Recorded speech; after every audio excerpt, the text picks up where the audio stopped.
કે ભગવાન સ્વામિનારાયણે જે શિક્ષાપત્રી લખી જેનું અનુસરણ જો બધા કરે ને સમગ્ર શાસ્ત્રનો સાર છે તો ભારતમાં આઈપીસી ની જરૂર ના પડે, ઇન્ડિયન પિનલ કોડ અને કોર્ટની જરૂર જ ના પડે, ખાલી શિક્ષાપત્રી પ્રમાણે એવા મૂલ્યનિષ્ઠ નાગરિકો આપણે દેશમાં તૈયાર કરવા છે.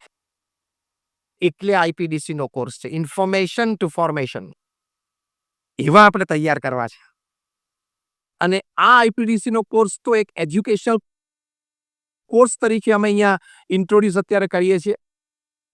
પણ અમારી બાળ મંડળની સભાઓમાં, યુવક મંડળની સભાઓમાં, અમારા મંદિરોમાં બધી જગ્યાએ આ એક યા બીજી રીતે ફ્લોટ છે જ, ફ્લોટ થયેલો જ છે અને એના ઉત્તમ પરિણામો અમને મળ્યા છે. તમારામાંથી કેટલા ગાંધીનગર અક્ષરધામ ગયા છે? Just rays your hands. Again, Delhi Akshardham જોયું, હાથ ઊંચો કરો. ઓહ, બધા જ. દિલ્હી અક્ષરધામમાં તમે એક્ઝિબિશન 2 માં મોટી લાર્જ ફોર્મેટ ફિલ્મ જોઈ હશે, જે ભગવાન સ્વામિનારાયણ તરુણ વયના હતા નીલકંઠ વની રૂપે, ત્યારે એમને સમગ્ર ભારતનું વન વિચરણ કરેલું.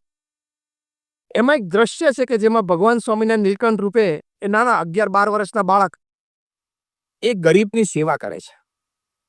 એક ગરીબ વૃદ્ધ અશક્ત વ્યક્તિને પોતે જમાડે છે. રોજ હજારો લોકો આ શો જોવે છે, ઘણાના જીવન પરિવર્તન થાય છે. પણ એક 11 વર્ષનો બાળક એ પોતે આઈડેન્ટિફાઈ કરી શક્યો કે મારી ઉંમરનો બાળક છે અને એ આવી સેવા કરે છે. શો માંથી બહાર નીકળ્યા પછી એ 11 વર્ષના બાળકે એના માતા પિતાને કીધું, I'll definitely carry your business forward. હું તમારો ધંધો છે ચોક્કસ આગળ લઈ જઈશ. પણ today I decide to serve my country like Nilkanth. પણ આજે આ ફિલ્મ જોઈને હું નક્કી કરું છું કે હું મારા દેશની સેવા નીલકંઠની જેમ કરીશ. આ ફોર્મેશન થયું કહેવાય. મેં કહ્યું એમ એજ્યુકેશનલ એક શૈક્ષણિક કોર્સ તરીકે તો આજે અમે અહીંયા ઇન્ટ્રોડ્યુસ કરીએ છીએ, પણ આ ઘડતર થઈ જ રહ્યું છે. એક બાળકે અક્ષરધામમાં આ નીલકંઠ વણીનો શો જોઈને એને નિયમ લીધો. એ બાળક છે ને વિડીયો ગેમ્સનો એડિક્ટેડ હતો. રોજ 4 કલાક વિડીયો ગેમ્સ જોવે અને ભણવામાં 55-58% લાવે. હવે 5મા-6ઠ્ઠા ધોરણનો વિદ્યાર્થી એ 55-58% લાવતો તો મા બાપને દુઃખ તો થાય ને કે ભાઈ આનું ભવિષ્ય શું પછી. ત્યાં નીલકંઠ વર્ણીનો શો જોઈને એને થયું કે મારે ખોટી આદત છે ને બાજુ પર મૂકી દેવી જોઈએ. I must shun all my bad habits. એ શો માંથી બહાર નીકળીને એ બાળકે એના માતા પિતાને કીધું કે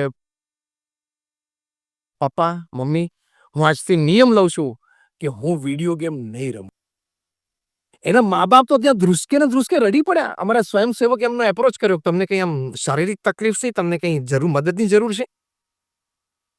તો કે ના ના, લીવ અસ અલોન, અમને એકલા રહેવા દો. અને પછી એ બાળકને એના માતા પિતાએ ત્યાં ખૂબ વહાલ કર્યું. એ બાળકને એનાથી એક આગળ વિચાર આવ્યો કે નીલકંઠે જેમ સેવા કરી એમ મારે સેવા કરવી છે. હું તો નાનો છું, 10 વર્ષનો, હું શું કરી શકું? એના ઘરમાં એક કબાટ ભરીને વિડીયો ગેમ્સ હતી, કારણ કે એ શોખીન હતો અને ના લાવી આપે તો રડે. અને એના લીધે આપણે જાણીએ છીએ કે સ્ક્રીનમાં ઓવર ટાઈમ થાય એટલે બાળકોની ઇન્ટેલિજન્સ, શાર્પનેસ, મેમરી પાવર બધું ઘટે છે. આ બધું સાયન્ટિફિકલી પ્રૂવ છે. એટલે તેને 55-58% આવતા હતા, આગળ જ નહોતો વધતો. એટલે મા બાપ ચિંતિત હતા. એ બાળકે કીધું કે અમને આ વખતે દિવાળી કરવા માટે અનાથ આશ્રમમાં અમારી સ્કૂલમાંથી લઈ ગયેલા. જો ફોર્મેશન, હા, એ અનાથ બાળકો છે ને એ લોકો કોઈ દિવસ વિડીયો ગેમ જોઈ જ નહીં હોય. તો આપણે ડેડી આ રવિવારે સવારે બધી વિડીયો ગેમ્સ લઈને અનાથ આશ્રમમાં જઈએ અને ત્યાંના સંચાલકને કહીએ કે તમે આની લાઇબ્રેરી બનાવી રાખો, દિવસમાં 15 મિનિટ પણ આ બાળકોને છૂટ આપજો, એ પણ એક જોવે કે આ પણ એક ડિજિટલ દુનિયા છે. 15 મિનિટ માટે હું મારી બધી વિડીયો ગેમ્સ, એમ કહીને લગભગ 40 જેટલી ડિજિટલ ગેજેટ્સ એ બાળકે અનાથ આશ્રમમાં ડોનેશન આપી દીધું. એ બાળકે જે દિવસે આ ડિજિટલ ડિટોક્સ, જે આપણે પહેલો શબ્દ વાપર્યો ને, કોબરા જેવું ઝેર ચડે છે આનું, આ બાળકને ચડી ગયેલું, એમાં ડિટોક્સિફિકેશન થયું. ધીમે ધીમે ઉત્તરોત્તર પ્રગતિ કરતો રહ્યો અને 10મા ધોરણમાં એ બાળક 92% સાથે ઉત્તીર્ણ થયો. એક સરસ ભાવિ ગળી આ ફોર્મેશન. આ ઘડતર કહેવાય. એ બાળક પાસે માહિતી ઘણી બધી હતી, પણ એનું ઘડતર બાકી હતું. એ ઘડતર આવા આઈપીડીસી કોર્સથી થશે. જે ઘણા બધા અનુભવો આપણે સાંભળ્યા, વિદ્યાર્થીઓના ઘણા બધા અનુભવો આપણે સાંભળ્યા. તો એ રીતે આ ઘડતર થાય છે. અને ઘડતર થયેલી વ્યક્તિ હોય, એનું ફોર્મેશન થયું હોય, એની પર્સનાલિટી જુદી, એનું કેરેક્ટર જુદું. બિલ ક્લિન્ટન અમેરિકાના પ્રેસિડેન્ટ પ્રમુખ સ્વામી મહારાજને મળ્યા. પ્રમુખ સ્વામી મહારાજ 5 ધોરણ ભણેલા, એક અંગ્રેજીનું વાક્ય ના બોલી શકે. બિલ ક્લિન્ટન કેરિઝમેટિક અમેરિકાના પ્રેસિડેન્ટ. અમેરિકાના પ્રથમ 5 પ્રેસિડેન્ટ તમારે લેવા હોય ને, Abraham Lincoln, George Washington, John F Kennedy, Ronald Reagan, એ કક્ષાની આ વ્યક્તિ કહેવાય કે જ્યારે અમેરિકામાં ડોલર તૂટતો હતો ને, આ વ્યક્તિએ પોતાની ઇકોનોમિક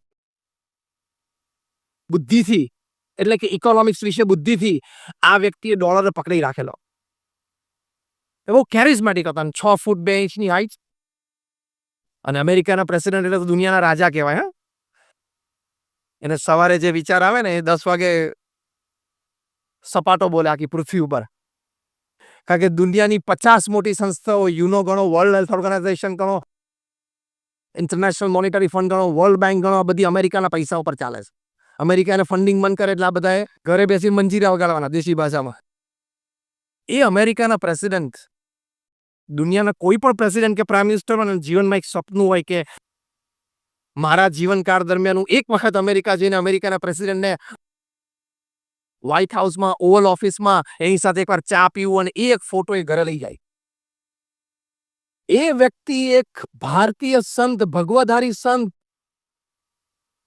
5 ધોરણ ભણેલા, અંગ્રેજીનું એક વાક્ય ના બોલી શકે અને 80 વર્ષની ઉંમર, એનાથી પ્રભાવિત થાય.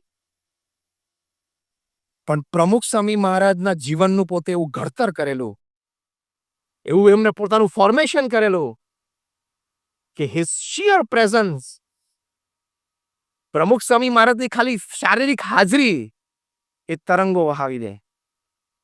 બિલ ક્લિન્ટન એમની આંખો ઓળખી શક્યા. અને બિલ ક્લિન્ટને પ્રમુખ સ્વામી મહારાજની આંખો માટે કીધું કે I see integrity in his eyes. એમની આંખોમાં વફાદારી છે. એમની આંખોમાં કોઈને પાછા પાડીને આગળ આવવાની ભાવના નથી. એ દરેકને સાથે લઈને ચાલ્યા છે. એ એમની આંખો રિફ્લેક્ટ થાય છે. આને શું કહેવાય? ફોર્મેશન. તમારે બહુ બોલવું ના પડે, ચર્ચા ના કરવી પડે, જાહેરાત ના કરવી પડે. તમારી હાજરીથી, તમારા 2 શબ્દોથી લોકોને આવી પ્રેરણા મળે. અને પ્રમુખ સ્વામી મહારાજે તો ખૂબ પ્રેમથી દેશી ગુજરાતી ભાષામાં બિલ ક્લિન્ટન સાહેબનો હાથ પકડીને કહ્યું કે સાહેબ, ગાંધીનગરમાં મારું અક્ષરધામ જોવા આવજો. તો દુભાષ્ય સંત હતા અમૃતનંદન સ્વામી, એમણે અંગ્રેજી ભાષાંતર કર્યું કે પ્રમુખ સ્વામી મહારાજ is personally inviting you to visit our Swaminarayan Akshardham at Gandhinagar. It's a wonderful monument of Indian culture ને બધી વાત કરી. બિલ ક્લિન્ટન તરત બોલ્યા કે when he is inviting, I will come. એમને આમંત્રણ આપ્યું છે ને, હું આવીશ. અને આવ્યા. આવું ઘડતર આપણા વિદ્યાર્થીઓનું કરવાનું છે. આવી જનરેશન આપણે તૈયાર કરવાની છે. એટલે 1992માં અમારા યોગી શતાબ્દી મહોત્સવ વખતે જૈનાચાર્ય સુશીલ મુનિજી આવ્યા અને એમને 17,000 સ્વયંસેવકોને જોયા. જે અત્યારે સ્વયંસેવકોને તમે જોયા, સંગીતમાં જોયા, નૃત્યમાં જોયા, આ ઘડતર પામેલા છે. આ બધા યુવાનોમાંથી કોઈને વ્યસન નથી. અને આ તો અહીંયા એમને સાંસ્કૃતિક નૃત્ય કર્યું. પણ આ યુવાનોને નવરાત્રીમાં નાચવા નહીં જવાનો નિયમ છે. એ લોકોનું ઘડતર થયેલું છે. એ લોકોને કોઈ વ્યસન નથી.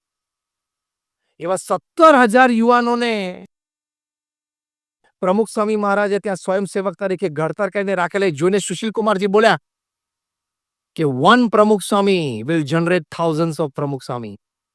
એક પ્રમુખ સ્વામી હજારો પ્રમુખ સ્વામી તૈયાર કરશે. એટલે કે એવા ઘડાયેલા વ્યક્તિત્વ તૈયાર કરશે. and he will unburden the load of the world. પૃથ્વી પરનો જે લોડ છે શેનો? આ $1,500 અબજ ડિફેન્સ બજેટ એ લોડ જ કહેવાય ને. દર 10 વ્યક્તિ એક ફાયર આર્મ, એ લોડ જ કહેવાય ને. 4.5 કરોડ બાળકો આ આર્મ્ડ કોન્ફ્લિક્ટ એટલે ડોમેસ્ટિક કોન્ફ્લિક્ટના લીધે સ્કૂલોમાં નથી જઈ શકતા. એ લોડ જ કહેવાય ને પૃથ્વી પર. એ બધો લોડ પ્રમુખ સ્વામી મહારાજ ઉતારશે. આવા યુવાનોનું ઘડતર કરીને. This is formation. એટલે ઘડતર થયેલી વ્યક્તિઓની છાપ જુદી હોય, એનો પ્રભાવ જુદો હોય. તમે બધા જાદુગર કેલાલને જોયા પણ હશે અને ઘણા મળ્યા પણ હશો. One of the world's greatest magician. Pramukh Swami મહારાજ એક વખત ત્યાં વલ્લભ વિદ્યાનગરમાં હતા. ત્યાં આનંદ ટાઉન હોલમાં એમનો 1 મહિના સુધી સળંગ શો હતો. પ્રમુખ સ્વામી મહારાજ પ્રત્યે એમને ખૂબ આદર ભાવ હતો.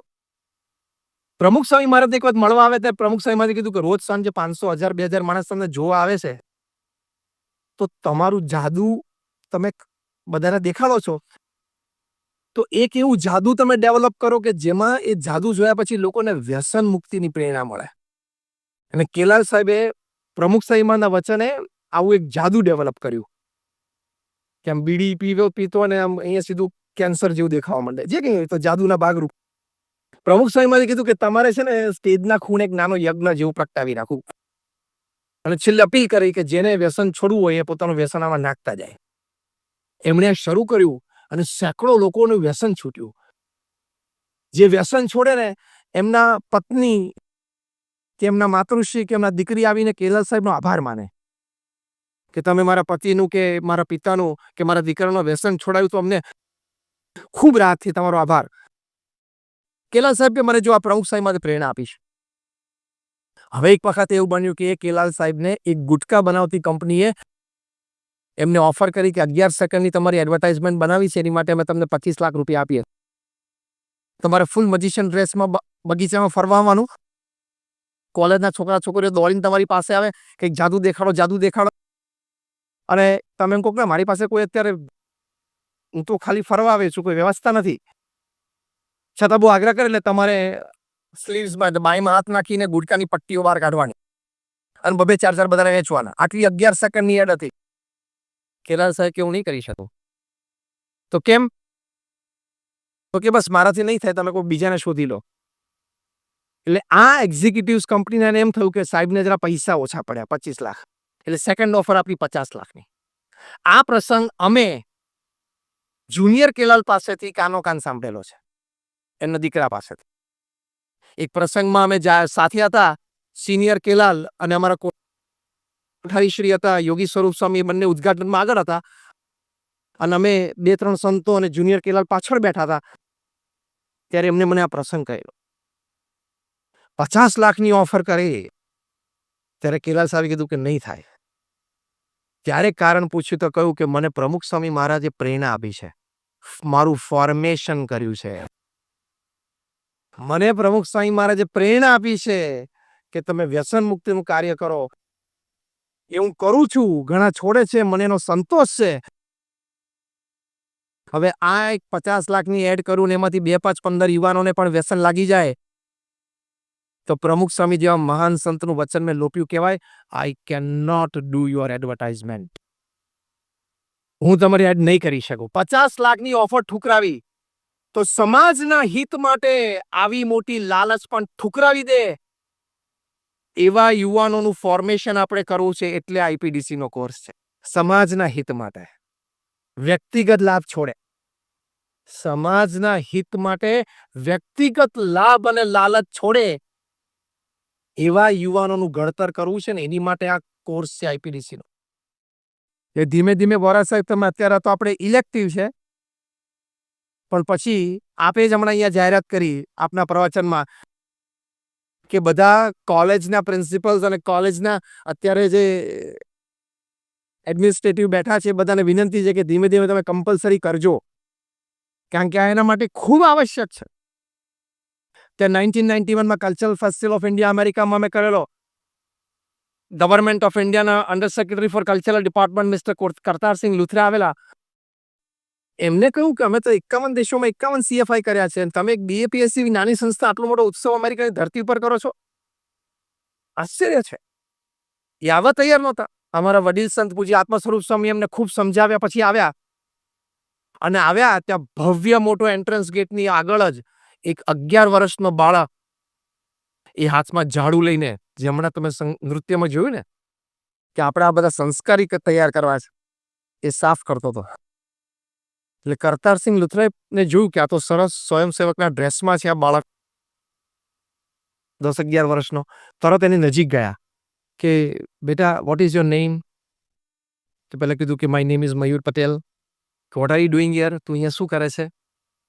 તો પેલા મયુર પટેલ 11 વર્ષના બાળકે જે જવાબ આપ્યો ને, યા કરતારસિંહ લુથરાના પગ નીચેથી તો ભોંય ખસી ગઈ. પેલો બાળક બોલ્યો કે I am serving my nation and my guru. કચરો વાળતો તો એ બાળક અને બોલ્યો શું કે હું મારા દેશની અને મારા ગુરુની સેવા કરું છું. આ ફોર્મેશન થયું કહેવાય. આ શું છે? ઘડતર થયું કહેવાય.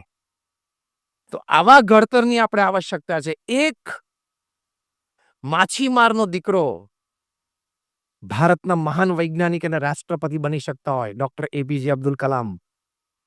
એક ગરીબ સામાન્ય પરિવારમાં જન્મેલો બાળક સ્ટ્રીટ લાઇટ નીચે ભણીને ભારતનું સંવિધાન લખી શકતા હોય, ડોક્ટર ભીમરાવ આંબેડકર.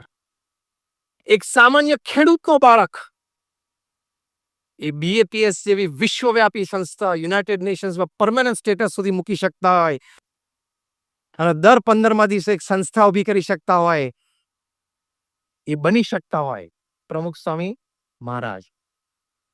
તો ડોક્ટર કલામ થઈ શકાય, ડોક્ટર આંબેડકરજી કહી શકાય, પ્રમુખ સ્વામી જેવા ગોયલ થઈ શકાય.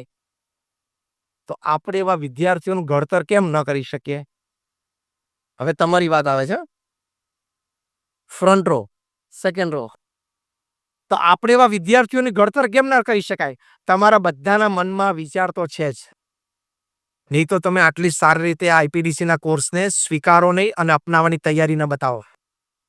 આ વિચાર છે, પણ હવે આપણે સારી રીતે ઓર્ગેનાઇઝ રીતે સિસ્ટમેટિક રીતે આપણે એને કોર્સ રીતે કે આપણી યુનિવર્સિટીમાંથી ડોક્ટર આંબેડકર તૈયાર થવા જોઈએ, આપણી યુનિવર્સિટીમાંથી ડોક્ટર કલામ તૈયાર થવા જોઈએ, ડોક્ટર વિક્રમ સારાભાઈ તૈયાર થવા જોઈએ, પ્રમુખ સ્વામી જેવી ગુણિયલ વ્યક્તિઓ તૈયાર થવી જોઈએ. એ આપણી યુનિવર્સિટીનું લક્ષ્ય છે. બાકી તો 10,000 એન્જિનિયર તૈયાર કર્યા, 20,000 ડોક્ટર તૈયાર કર્યા, એ આંકડા તો બધી યુનિવર્સિટી પાસે છે. એમાં કઈ બહુ મોટી વાત નથી. એક આવી વ્યક્તિ તૈયાર કરો. When I talk to teachers, જ્યારે હું શિક્ષકોને વાત કરું ત્યારે અવશ્ય એક વાત કરું છું કે તમે ભલે 25,000 વિદ્યાર્થીઓ તમારા જીવનમાં ભણાવીને તૈયાર કરો, પણ જ્યાં સુધી ડોક્ટર કલામ કે ડોક્ટર આંબેડકર એક કક્ષાની એક વ્યક્તિ તમે તૈયાર ન કરી શકો ત્યાં સુધી શિક્ષક તરીકે તમે અધૂરા છો. You are incomplete as a teacher if you can't produce such a national personality who contributes to this extent to the society. એક રાષ્ટ્રીય વ્યક્તિ જે સમાજને આ કક્ષા સુધી પોતાનું પ્રદાન આપી શકે એવી વ્યક્તિઓ તૈયાર કરવી. અને આપણી પાસે સમૃદ્ધતા છે. 540 million youths in India are under 35. 54 crore પ્રજા ભારતની એવી છે જેની ઉંમર 35 થી ઓછી છે.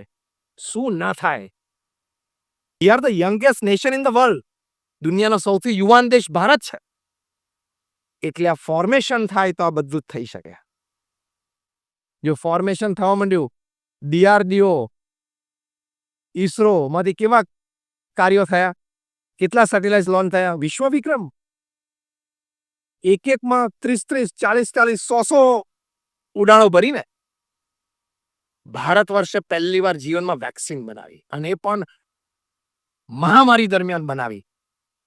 દૈવત છે આપણી પાસે. પહેલી વાર ભારતમાં વેક્સિન બની, સંપૂર્ણ ઇન્ડિજિનિયસ વેક્સિન, જે કોવેક્સિન ભારત બાયોટેકમાં હૈદરાબાદમાં બની તે.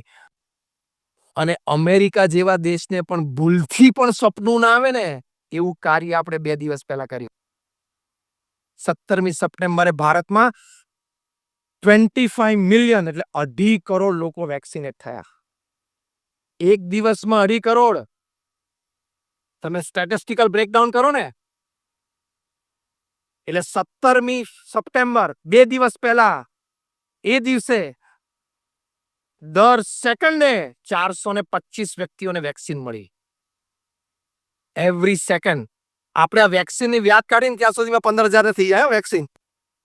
Every second 425. અમેરિકા જેવા દેશ તો મોઢું ફાડીને જોઈ રહ્યા શું કામ કર્યું ભારતે.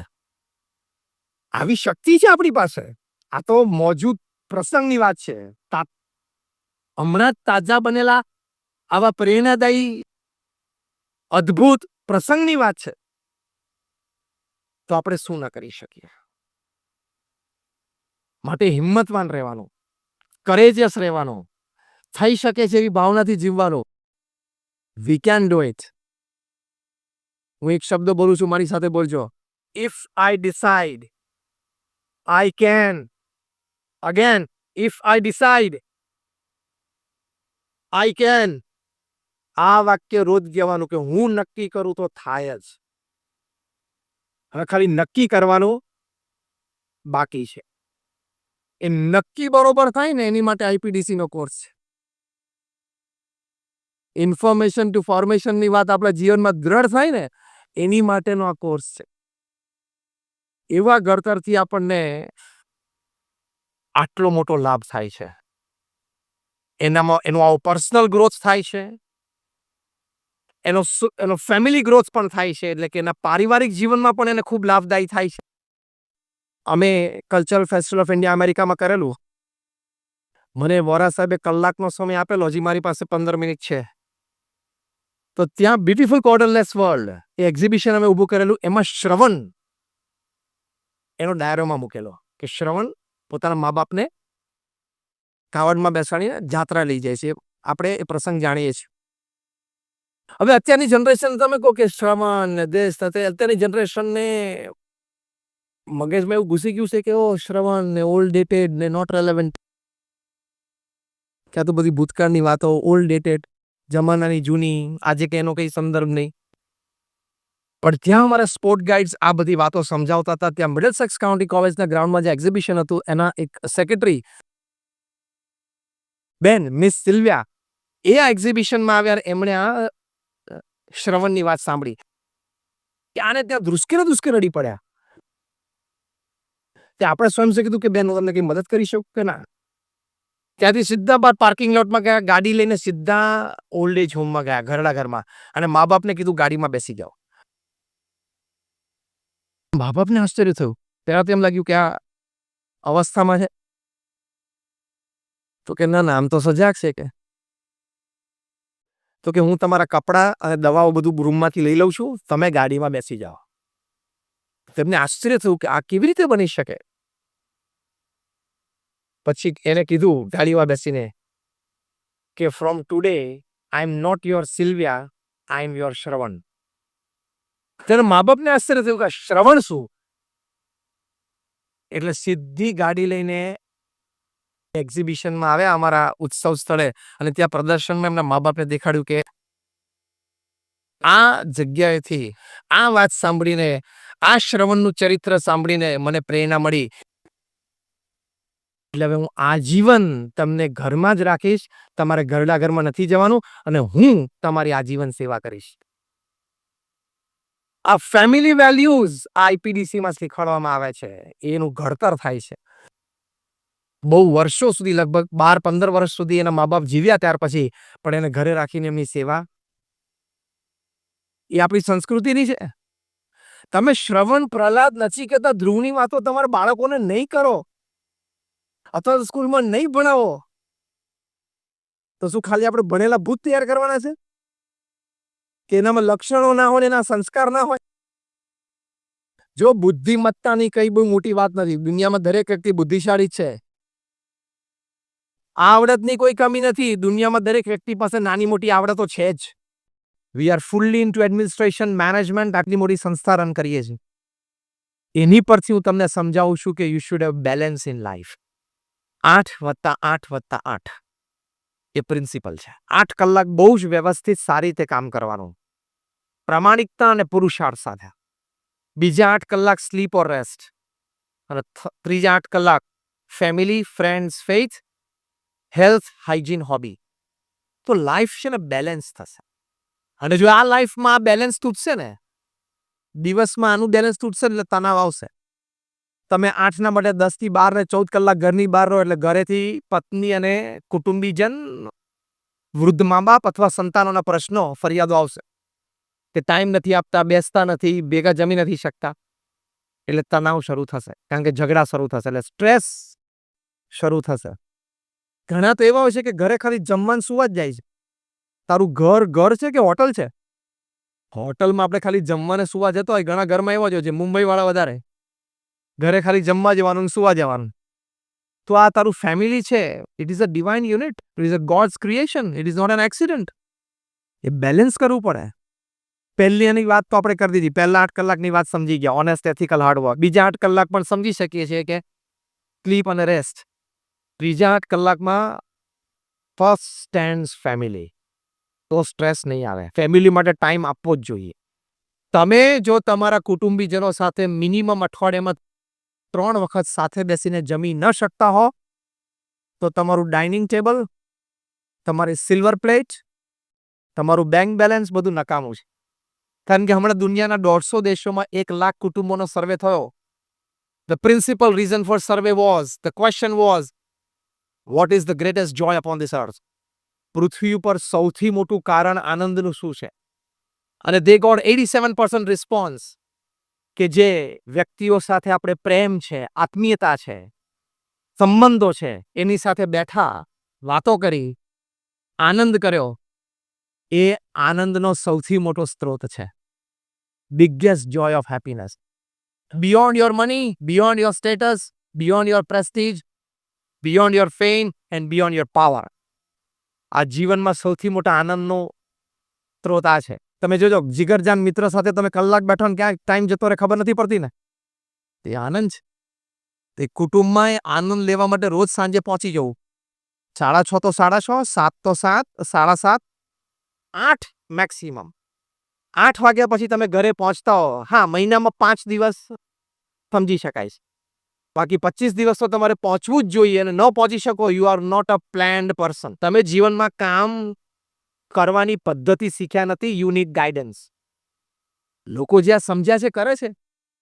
દુનિયાનો સૌથી ધનાઢ્ય વ્યક્તિ વોરેન બફેટ, અત્યારે મોર દેન $100 બિલિયન તેમની ઇન્વેસ્ટમેન્ટ છે. $100 અબજ પર્સનલ ઇન્વેસ્ટમેન્ટ. એમના હાથમાં ભગવાને એવી સિદ્ધિ મૂકેલી છે. Wherever he puts his hand, it becomes gold.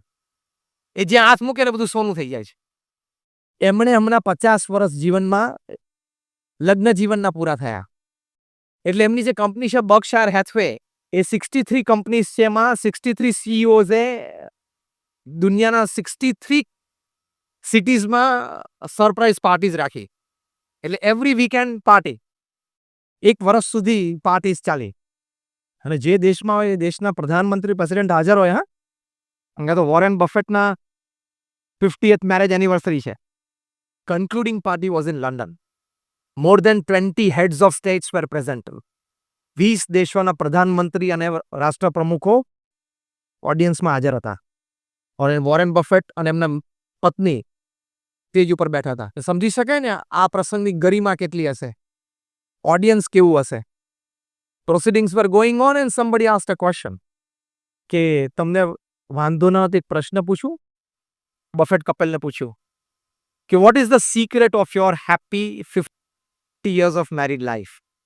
50 વર્ષનું સુખી લગ્ન જીવનની ચાવી, રહસ્ય શું છે?